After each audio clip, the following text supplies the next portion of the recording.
कहानी में लेखिका ने जिक्र की है ये परदादी के चोर वाली कहानी का, जो कि पिछला दिन भी आपको सुनाया गया होगा कि चोर जो आता है घर में, शादी का माहौल है, लोग मर्द लोग सब बारात चले जाते हैं और घर में सिर्फ स्त्रियां रह जाती हैं। तो सभी लोग जो है सो नाच गाने में व्यस्त हैं। परदादी एक रूम में अकेले सो रही हैं। चोर आता है और अचानक उसी रूम में जाता है जहाँ की परदादी सोई हुई थी। परदादी के पास जब चोर जाता है तो परदादी उससे क्या कहती है कि मुझे पानी ला करके पिला दो, और कहती हैं कि पानी को ठीक से छान कर लाना, ऐसा सब कहती हैं उनको। तो चोर जो है सो पानी ला करके देता है और वो पीती हैं, फिर चोर को भी पिलाती हैं और उसको क्या कहती हैं, बड़ी ही तरीके से उसको रास्ते पर लाती हैं। कहती हैं कि एक साथ हम दोनों ने पानी पिया है, इसलिए तुम तो मेरा बेटा के समान हो, अब चाहे तुम चोरी करो या खेती करो। तो इस तरह से जब परदादी जी कहती हैं उस चोर को, तो चोर की जो है मनोवृत्ति बदल जाती है और उस दिन से वह चोरी करना छोड़ देता है।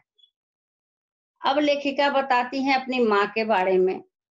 इनकी माँ जो थी वह बहुत कोमल थी, सुकुमार थी और घर के कामकाज में वह नहीं पाती थी, इसलिए कामकाज में ज्यादा हाथ नहीं बटाती थी और कभी कोई दबाव नहीं डाला गया। कहती है लेखिका कि उनकी जो दादी थी, परदादी थी, वो कहा करती थी कि हम हाथी पे हल नहीं जुतवाते हैं। यानी कि हाथी पे हल नहीं जुतवाने का मतलब हो गया कि हाथी जो होता है उससे कभी मेहनत का काम नहीं करवाया जाता है। जब भी मेहनती लोगों की तुलना की जाती है तो किससे की जाती है, बैल से की जाती है। तो वही कहती है लेखिका कि इनकी दादी कहा करती थी कि हम हाथी पे हल नहीं जुतवाते हैं, हम पे बैल है, यानी जो बैल है उसी से हम काम करवाते हैं। जो काम करने के लायक है उसी से हम काम करवाते हैं, जो काम करने के लायक नहीं है उससे हम काम नहीं करवाते हैं। हाथी जो है सो लोग उसको शान का प्रतीक है, सब जगह उसको देखते होंगे कि ले जाते हैं लोग। तो इसीलिए हाथी को कभी हल जोतने के काम में लोग नहीं लाते हैं। अब बात करती हैं लेखिका अपनी पांचों बहन की। तो वे 5 बहनें थी और एक भाई था उनका। सबसे बड़ी बहन थी मंजुल भगत, जो कि लेखिका थी, वो भी जानी मानी लेखिका है मंजुल भगत। इसी तरह से वे 4 बहनें थी, उनकी और बहन थी रेणु, चित्रा, इस तरह से, और सभी यानी 3 बहनों का 2-2 नाम था। तो समाज में प्रायः इनका उपहास किया जाता था कि इनके पिताजी को कहा जाता था कि इनकी 5-5 बेटियां हैं, उसके बाद भी इनका मन नहीं भरा, जो ये एक-एक बेटी का 2-2 नाम रखे हैं। तो इसलिए सुनते सुनते इनके पिताजी 3 बेटी का तो 2-2 नाम रखे, लेकिन अंत में जाकर के 2 बेटियों का 1-1 नाम ही रखे हैं। तो इनकी बड़ी बहन का जन्म कब हुआ था? 1936 में, मंजुल भगत का। वे भी जानी मानी लेखिका थी और उसके बाद ये भी लेखिका हुई। फिर आइए, यहाँ तक तो लगता है परसों पढ़ाई हो चुकी थी। आगे से था कि आधा समय उनके सच सुनकर लोग सोचते हैं। रेणु के बारे में है। तो रेणु ने बीए तो कर तो लिया, पर सिर्फ पिता की खुशी के लिए। यहाँ देखिए उनके परिवार के अनुशासन दिखाई पड़ता है कि रेणु जो थी वह पढ़ना नहीं चाहती थी, लेकिन पिताजी ने जब कहा कि तुमको बीए का परीक्षा देना है, तब वह देने गई, जबकि उसका मन एग्जाम देने का नहीं था, परीक्षा देने का नहीं था। फिर भी वह पिताजी का आज्ञा का पालन करते हुए परीक्षा देती है। फिर कहते हैं गनीमत यह है कि आधा समय उसके सच सुनकर लोग सोचते हैं वह मजाक कर रही होगी, इसलिए बिना मेहनत वह लोगों को हंसाए रख लेती है। आज भी उसे कोई इत्र भेंट करता है, ये सब तो पढ़ाई हुई थी। कि उनकी बहन जो थी रेणु, वह बड़ा ही मजाकिया स्वभाव की थी। उसे कोई इत्र देता था तो कहती थी कि मैं हर रोज नहाती हूँ। कहने का मतलब उनका सोच था कि जो नहीं नहाता है वो अपना बदबू छुपाने के लिए इत्र लगाता है। फिर कहती हैं कि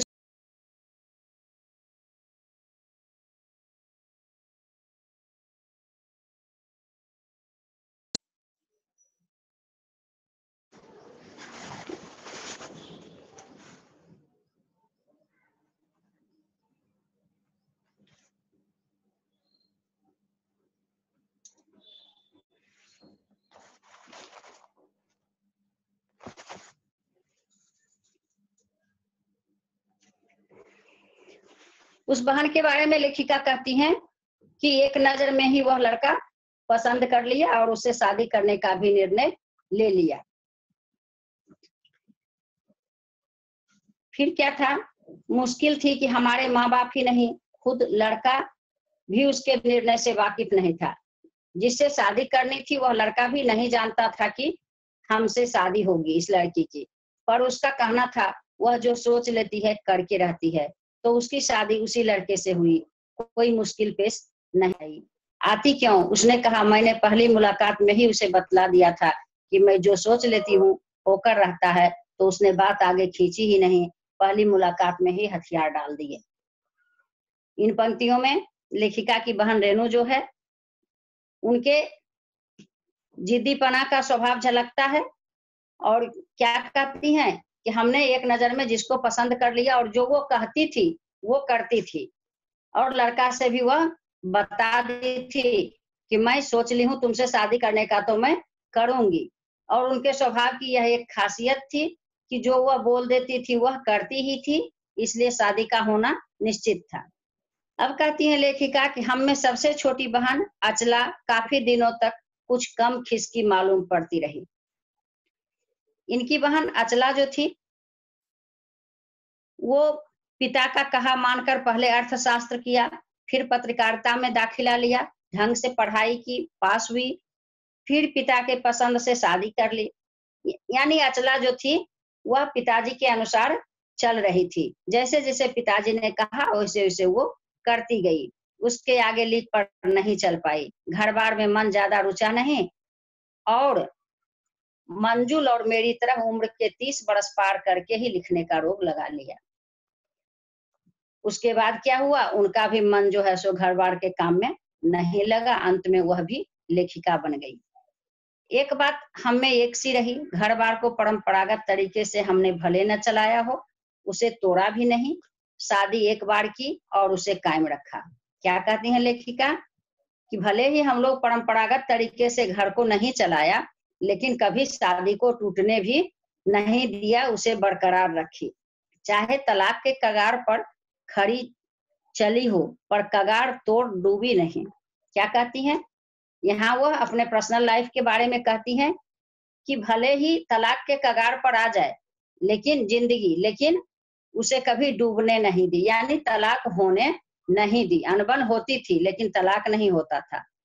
शायद इसीलिए कि जैसा मैंने अपने पहले उपन्यास में लिख डाला था, हम सभी विश्वास करती रही होंगी कि मर्द बदलने से कोई प्रयोजन सिद्ध नहीं होता, घर के भीतर रहते हुए भी अपनी मर्जी से जी लो तो काफी है। कहने का मतलब यह हो गया कि शादी तोड़ करके, आज एक शादी तोड़ करके दूसरी शादी करें, ऐसे में वह विश्वास नहीं रखती थी। उनका कहना था कि घर के भीतर रह करके अपनी मर्जी से काम कीजिए, यानी अपना मंतव्य दीजिए, ऐसा नहीं कि हम शादी तोड़ लें। शादी के बाद मैं बिहार के ऐसे छोटे कस्बे में रही जहां मर्द औरतें चाहे पति पत्नी क्यों ना हो। क्या कहती है लेखिका कि शादी के बाद ऐसे जगह में वो रहने लगी जहां मर्द औरत पति पत्नी ही क्यों न हो। पिक्चर भी देखने जाते थे तो वे एक साथ नहीं बैठते थे, अलग अलग बैठते थे। कहती है लेखिका कि मैं दिल्ली से कॉलेज की नौकरी छोड़कर वहां पहुंची थी और नाटकों में अभिनय करने की शौकीन रही थी। लेखिका जो थी वह नाटक में अभिनय करती थी, उनके चलन से हार नहीं मानी। फिर भी इन्होंने वहां जो आई तो उन लोगों के चाल चलन को देखी तो उससे ये कभी हार नहीं मानी। साल भर के भीतर उन्हीं शादीशुदा औरतों को पराये मर्दों के साथ नाटक करने के लिए मना लिया। अब इनका विचार से सब अवगत हो गया, इनके विचार को सब मानने लगा, और क्या हुआ कि अंत में इन्होंने ऐसा किया कि उन्हीं शादीशुदा औरतों को दूसरे मर्दों के साथ नाटक करने के लिए भी राजी कर लिया। अकाल राहत कोष के लिए उन्हीं के माध्यम से पैसा भी इकट्ठा किया और नाटक के माध्यम से ही कुछ पैसा इकट्ठा किए, जिससे कि अकाल राहत कोष में दिया गया। वहां से निकली तो कर्नाटक के और भी छोटे कस्बे बागलकोट में पहुंच गई। तब तक कहती है लेखिका कि वहां से निकलने के बाद हम बागलकोट में पहुंचे, तब तक इनको 2 बच्चे भी हो चुके थे। कुछ दिन के बाद वे स्कूल जाने के लायक हो गए, पर वहां ढंग का कोई स्कूल नहीं था। स्कूल नहीं था, इसलिए इन्होंने इस विषय पर भी सोचना शुरू कर दिया। इसके बाद ये कहाँ जाती हैं, कैथोलिक बिशप के पास जाती हैं और वहां जाकर के दरख्वास्त करती हैं, आरजू करती हैं कि उनका मिशन वहां के सीमेंट कारखाने की आर्थिक मदद से हमारे कस्बे में प्राइमरी स्कूल खोला जाए। लेकिन वह जो था वह इनका समर्थन नहीं किया और क्या बोला वह कि हम कोशिश कर सकते हैं, बशर्ते आप हमें यकीन दिलाएं कि वह स्कूल अगले 100 वर्षों तक चलता रहेगा। क्या कहता है कि आप हमको यकीन दिलाइए कि स्कूल यह 100 वर्षों तक चलेगा, तभी हम आश्वासन देंगे आपको यहाँ स्कूल खोलने का। लेखिका को गुस्सा आ गया और उन्होंने कहा कि किसी की कोई गारंटी नहीं है कि 100 साल तक चलेगा। तो उन्होंने क्या कहा कि यह आपकी मजबूरी है, स्कूल यहाँ बच्चों की पढ़ाई की आपकी मजबूरी है, मैं इसमें कुछ नहीं कह सकता हूँ। तो इन्होंने तय कर लिया कि खुद अंग्रेजी, हिंदी, कन्नड़ 3 भाषाएं पढ़ाने वाला प्राइमरी स्कूल वहां खोलेंगी और इन्होंने स्कूल वहां खोल ही दिया। उसमें अलग अलग शहरों के अलग अलग स्कूल बच्चे भी पढ़ने के लिए आते थे और वहां से पढ़ करके उन्हें अच्छे स्कूल में दाखिला भी मिल गया। ऐसे ऐसे अनेक मौके आए जब लेखिका ने अपने जिद्दीपन के नमूने पेश किए हैं। इन बातों से पता चलता है कि लेखिका का स्वभाव जो था सो थोड़ा जिद्दी था, हठी था। वह जो ठान लेती थी वह करके रहती थी। फिर कहती है लेखिका कि सब कुछ कर लेने पर भी मैं अपनी छोटी बहन रेणु के मुकाबिल नहीं पहुंच सकती। क्या कहती हैं कि इतना सब कुछ की फिर भी मैं अपनी छोटी बहन रेणु के बराबरी नहीं कर पाई। क्यों नहीं कर पाई? क्योंकि रेणु जो इनकी बहन थी वह इनसे भी ज्यादा जिद्दी थी। और उसी के जिद्दीपना का नमूना पेश करते हुए कहती है लेखिका कि एक रात दिल्ली में एक 9 इंच बारिश हुई। दिल्ली में थोड़ी बारिश से ही वहां के नाले बाढ़ आ जाते हैं, पुलों के नीचे पानी भर जाता है, पर यातायात ठप हो जाता है। यानी कि पानी इतना पड़ने लगा कि यातायात सब ठप पड़ गया, सभी पुल पानी से भर गए। बारिश इतनी तेज थी कि सड़क पर निकला नहीं जा सकता था। ऐसे में इनकी बहन रेणु जो थी वह स्कूल जाने की जिद पकड़ ली। घर में लोग बहुत मना किए, फिर भी वह नहीं मानी और स्कूल के लिए निकल पड़ी। वहां पहुंचकर देखते हैं क्या कि स्कूल बंद है। तब फिर वहां से ये लौट जाती हैं। स्कूल घर से लगता है लगभग 2 मील दूर था, वहां से फिर ये 2 मील पैदल चल करके लौटती हैं। तो इन पंक्तियों से पता चलता है कि लेखिका की बहनें जो थी वह बड़ा ही जिद्दी स्वभाव की थी। आज की कहानी यहीं खत्म होती है। उम्मीद है आप लोग समझ गए होंगे। अगर कहीं कोई दिक्कत है तो बोलिए।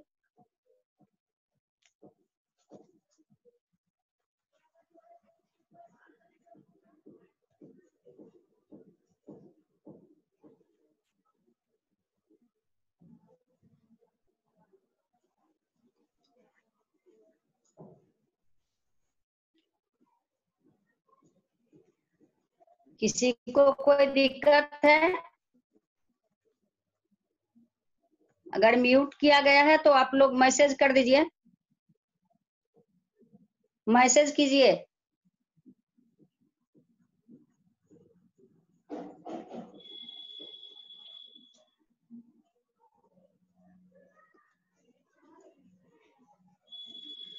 और किसी को?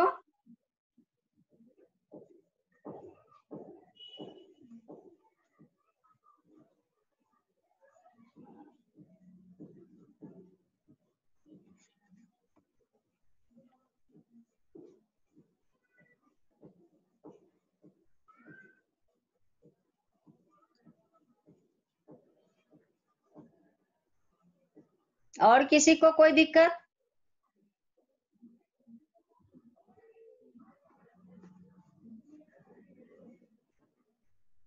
चलो ठीक है, तो क्लास स्टॉप करते हैं। धन्यवाद।